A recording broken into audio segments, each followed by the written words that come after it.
I'm at Farnborough International Airshow 2012 with Robert Nuttall, who is Vice President of Strategic Marketing at Rolls-Royce.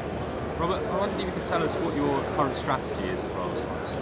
Our current strategy is to win as much business as we can, but basically by creating new technologies that customers want, because that's what we do. Right, and how's that going at the moment?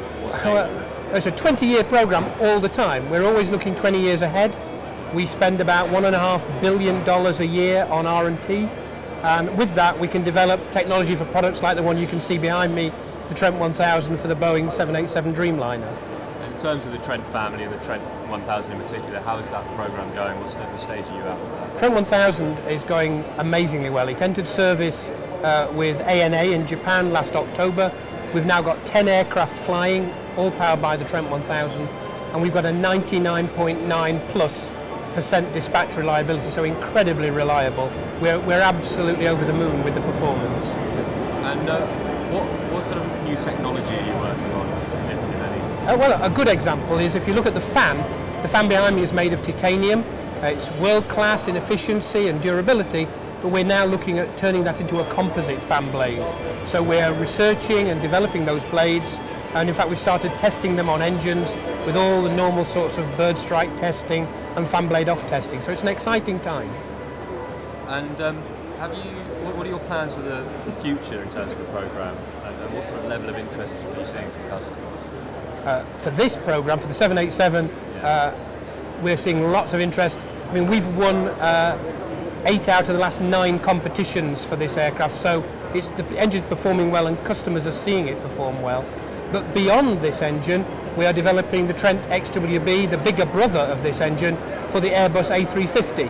And in actual fact, that's taken record orders over the last couple of years. What stage is that program? So that is now in development, it's running, and we expect to certify the engine later this year, and it will fly for the first time on the A350 next year sometime. Okay. And in terms of Farnborough Airshow this year, what are you hoping for in terms of orders and things like that? We're always hoping for lots of orders, and we've taken some for the XWB.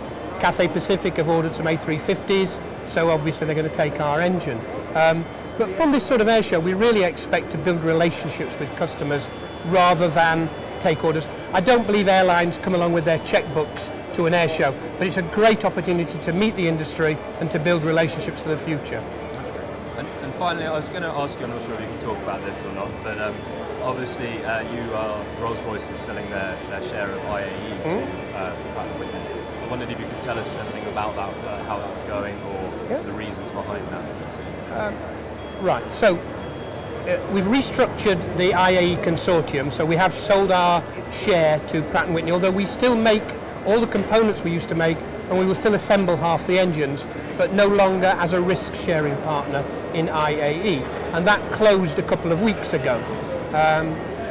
The reason that really happened was because Pratt & Whitney have their GTF engine, and they wished to bridge deals from the old engine to the new engine, and they needed to really have control of IAE to do that, and we were willing to allow them to do that, obviously in exchange for a financial contribution. But beyond that, we have announced previously our intention to form another joint venture with Pratt & Whitney for engines of the same size but in the future. So it's a restructuring to facilitate Pratt & Whitney's commercial deals, really.